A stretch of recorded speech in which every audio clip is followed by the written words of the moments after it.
Okay, so these are the people I'm going to be protesting with.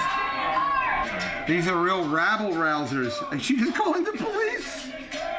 You know, I don't even jaywalk. Not nursing home. And I do what I do because there are way too many of our people that are incarcerated in facility care. I escaped, they should too. And everyone deserves a roof over their head and the right to live independently. As they see independent, they have the right. These people probably feel like they're stuck at the bottom of a well, and to get out of a well, what do you have to do? You have to shout. Look, this is civil disobedience by people with disabilities. I mean, it's wickedly clever, honestly, because if I was this cop, I'd be like, if I give each of you $1 million, would you please leave? Like, what do you do? I mean, I understand. All right, I'll see you soon, folks.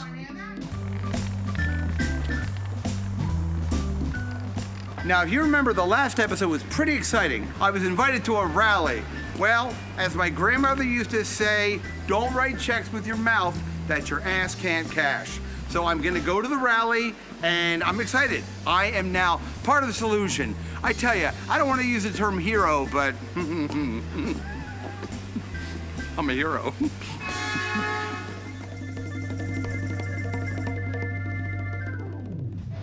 So, are we excited? Like, do you think we're gonna get arrested? I'm very excited. I don't think we're going to get arrested. We're not pushing for arrest today. How could we get arrested? It'd be good for the show. It'd be good for the show if you got arrested. If I specifically did? Yes. Oh, wow. Well, I mean, ADAPT does civil disobedience, and we're very strong about being nonviolent protesting. But there's usually 3 calls from the police, right? If you're doing something that they don't want you to do. There are usually 3 calls from the police? Yeah, so if you're doing something that they don't like, right? Like if you're on storming someone's office and they tell you to leave, right? On the first call, the people who don't want to get arrested will fall back and leave, and the people who want to push for arrest that day will stay. So we're going to go, what if we get shot with those rubber bullets? Because I'm wearing a cup. I am wearing a cup. All right, good. You're prepared. But I'm always wearing a cup. I get kicked in the nuts about 3 times a day for various reasons. Okay. So I'm looking forward to this just because I appreciate people that are passionate about change, action. Yeah. So society tries very hard to keep disability out of the public eye. We don't like to be seen, and there's something very, I mean, not that we don't like to be seen, but people don't like to see us. And there's something very profound about stepping outside and seeing a whole bunch of people in wheelchairs, blind people, deaf people kind of sprawled out on the sidewalk or sitting in someone's office, right, where we're saying we're here and you're going to listen to us.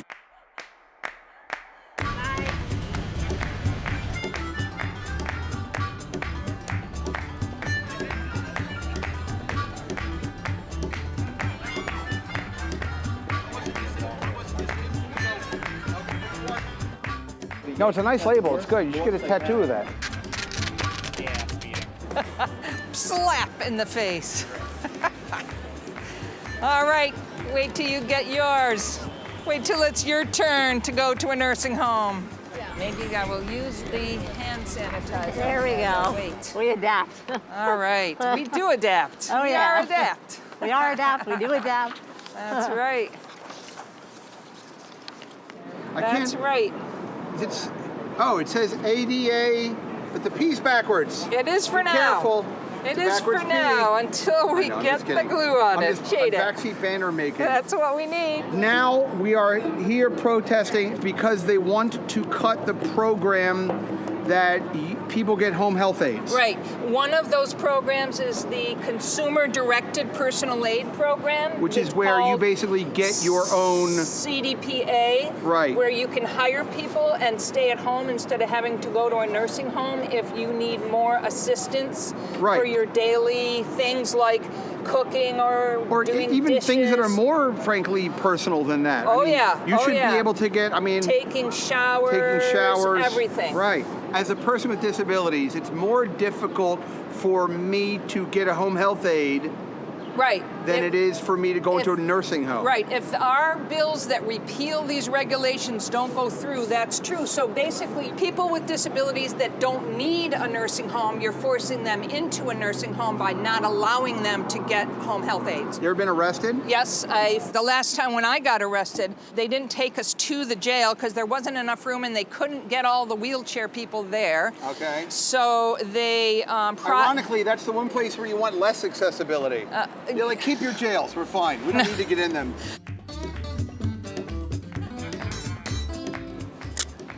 Very good. Who wants this sign? And anybody that needs it hanging on the back, we will fix that for you. Our homes, not nursing homes. I like that. All right. I'm not sure how well I can hold it though. Who am I missing? Big guy, Howard, Mike Howard. Yeah. All right. What are we writing here? D, G, E, S, U, C, K, S. That's actually not bad. So we made t-shirts. I don't know if you wear them or not. They're $40 each. No, I'm just kidding. They're free. I came up with the slogan myself. They say, budget cuts, Cuomo sucks. Thank you very much. Okay, I should have got a t-shirt gun. That's all you want, a blind guy with a t-shirt gun, right? Okay. Here you go, thank you. Yeah, that's what I'm talking about. Can I get some fries with that shake? Here you go. Here you go. Hi, how are you? Friend of the bride or friend of the groom? I'm a friend of the bride. Here you go. Yeah, all right. Thank you for being here. I'm proud of our work. So we're here to protest the eligibility cuts to Medicaid, where the criteria will be so much stricter for access to home care that more people will be sent to institutions. We have a bill that will repeal it, and we're starting at Cuomo's office because this is where it began. We want to know why he's instituting this policy. We want to know where the CFCO money is, the money for Community First Choice option that's supposed to fund home care programs. We want to know about his campaign donations from nursing homes, right? How much is the nursing home lobby in his pocket? And our main ask is to repeal the eligibility changes. So we're gonna march around the building. We're not pushing for arrest. We're gonna follow the police. If they come, if they tell us to slow down, we're gonna listen. We're going. Should we be chanting? All right. You wanna start now? Start our chanting, yes. What are we chanting? Our homes, Not nursing homes. Our homes, Not nursing homes. our homes. Not nursing homes. Hey, can I do one? Go. All right. Budget cuts. Louder. Budget cuts. Budget cuts. Budget cuts. Cuomo's the Grim Reaper. I can see how being on the street and chanting and yelling, it can be cathartic, but does it really matter? Does it really make a difference? So I'm going to meet Warren Shaw, a New York City historian whose father was appointed in 1978 the head of the mayor's office for the handicapped under Mayor Koch. So how are you involved in all of this? Explain to me, please. All right. What got me into the subject initially was my parents. I grew up in a household of disability activists. Both my parents were disabled. Okay. My father contracted polio as an infant Wow. and walked with crutches and used a wheelchair. And my mother had a pretty severe case of epilepsy. Okay.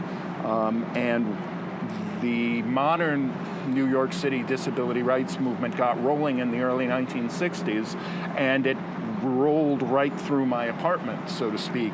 So some of my earliest memories are helping my parents hand out political leaflets, listening to them give speeches, networking with them at the political club across the street, and things like that. So in the early 60s, if you were disabled, what were your options? Was it horrible? The changes in the last 60 years have been revolutionary. Okay. And although I've heard it said that New York City is the site of a failure of the disability rights movement. I couldn't disagree with that more. Okay. Because I've been around for the changes. Okay. A person who used a wheelchair in 1960, for example, buses were utterly unusable, subways were utterly unusable. You couldn't get into a taxi cab unless you had more ability than a lot of folks do. Okay. You said that you grew up in this movement. Can you remember a time when was there one fundamental change? Was there one thing that you can remember that really got on the board? It was at City Hall Park. Okay. And it was in January of '67. Okay. The day after the community heard of a new policy to control traffic congestion in Midtown. In the early 1960s, good government groups were pushing a policy of eliminating parking in Manhattan below 60th Street. You cannot park on. What do you mean? Like just couldn't park on the street? Yeah, no parking. You mean residential or commercial? Anywhere. To create 2 extra lanes of traffic. And so my father and a few other people went down to City Hall to try to get a hold of some policymakers, and they couldn't get a hold of anybody. My father and my mother fielded calls until like 2 a.m. What are we going to do? We can't get to work tomorrow. Right. So the solution was, let's go down to City Hall and meet the mayor, whether he wants to meet with us or not. Okay. And the upshot of that was the first protest in New York City by people with disabilities that anybody had heard of since the disabled vets had protested in 1946. Okay. Okay? And it was that protest, which got huge media attention, that led directly to the formation of the Mayor's Advisory Committee on the Handicapped, the ancestor of today's Mayor's Office for People with Disabilities. Okay. Meeting with Warren Schull was illuminating in that when you protest, it's not necessarily the first day that matters, it's the end result. Rome wasn't built in a day. Eligible! The new eligibility is so restrictive that it will actually be harder to meet the criteria for home care than it will be for nursing homes. Our eligibility for home care services will be determined by an algorithm and a proprietary assessment tool that excludes many vital tasks of daily living that the public takes for granted. I got a really rare condition and I was hospitalized for a long time. And I was in a nursing home for 10 weeks. It was terrible. I did everything I could to get better and go home. I was able to make this choice to go home to my family, to my own house, to eat my own food. I was able to choose where I wanted to be. And this law that has been passed takes away that choice from people.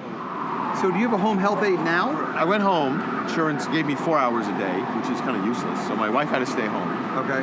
And then on our own, we hired people to work 8 hours a day, 5 days a week.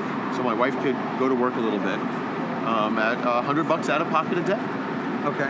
And I did that for 2 years. That was my kids' college fund. We're here because we need to bring the attention to our governor Right. that our lives do matter, and it is so important to be living in our own space, not institutionalized. Right.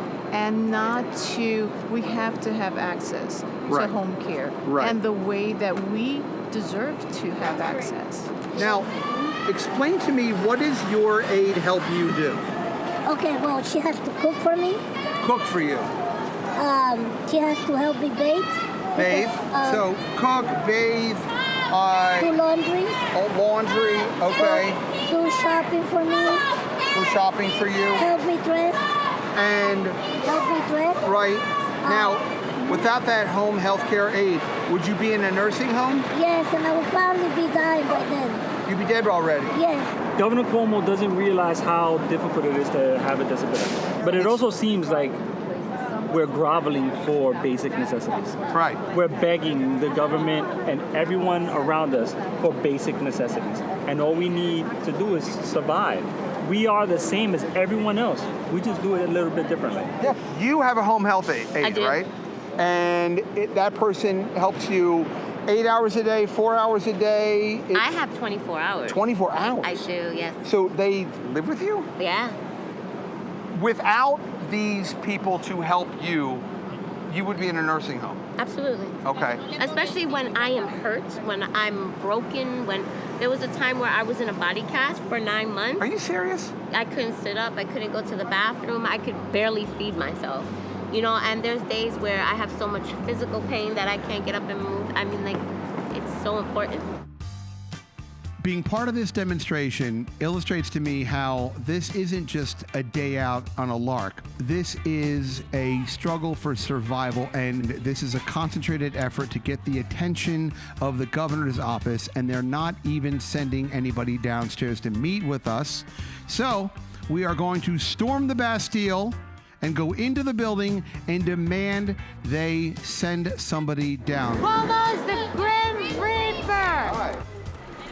Of all the places to have a sign that says accessible, it's blocked on the inside. It just says use other door, which leaves me imagining, like, do disabled people have to go in the back door? You don't come in the building. You don't, what? You're not allowed in the building. How do we get in? Huh? You don't get in. You're out here with them. Hi. How we doing? We're calling someone down from the governor's office. Oh, great. Terrific. The Grim Reaper! Well, as I suspected, they lied. They didn't send anybody down. They said they won't send somebody down because of COVID. They were like, I mean, it's probably bullshit, but... It's bullshit. We were tired. We were hungry. It was hot. Like many land battles, the troops laid in wait while the generals convened. Even though we had probably lost the battles, the war had yet to have been fought. All right, folks, how are we feeling about the day? What a time, my God. A little frustrating. Yeah. I thought we'd actually get to deal with somebody. Yeah. I think they used COVID as an excuse to not come downstairs. Mm-hmm. I think it was easy. It was like an easy out. You know what I mean? Did they say that? I was right there both times. Okay. Yeah, totally. But in the parameters of, like, between, like, what today and not getting arrested, is there anything more that you think could have been done to get their attention? We could have stopped pedestrian traffic a little more, but we didn't plan on doing anything disruptive. This is our first time doing this. You know, so the discussion we're having now, and that we'll have over the next days, weeks, is how and if to escalate. Right. So would you call today like a dress rehearsal, kind of, almost? I think it's step one, because we're a newer chapter. So a lot of people are new to protesting, so we kind of wanted to get our feet wet with like a beginner's action and then kind of up our antics as time goes.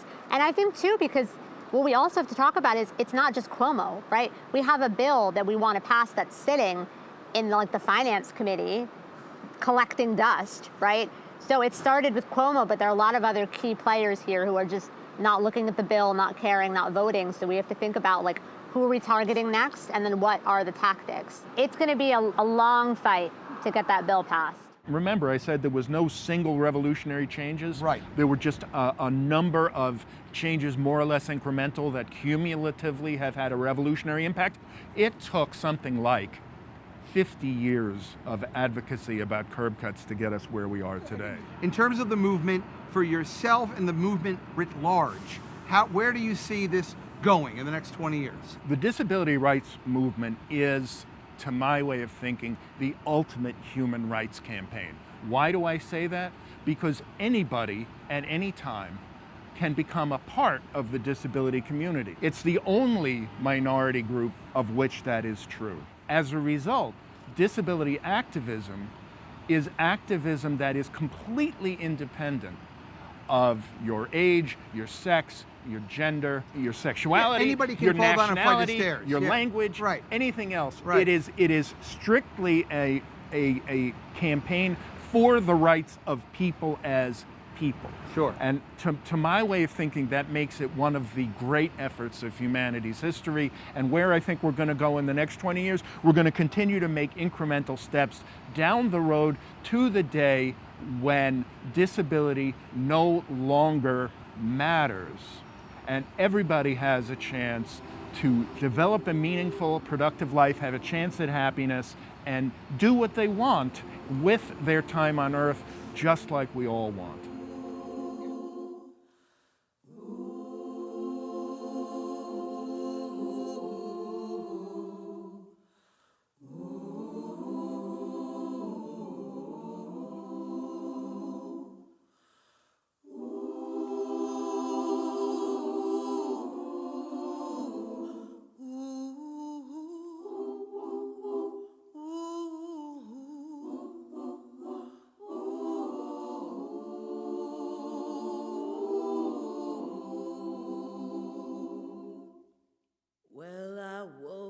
This morning with my mind stayed on freedom. Woke up this morning with my mind stayed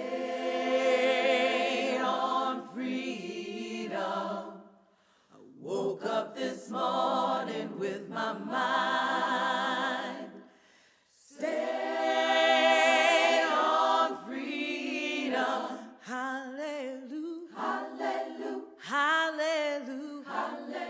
I think ironically, the things that would make people uncomfortable, the shouting, the holding of the signs, the sort of putting yourself on a very public display, the interacting with the security guards, none of that stuff bothers me or bothered me.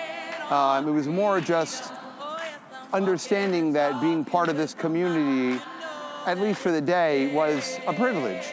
It was helpful to see a group of people that were inciting change through action. I actually did learn something, and I learned that it almost to be forced into a community makes it more than what it is, and we are all the sum of our parts.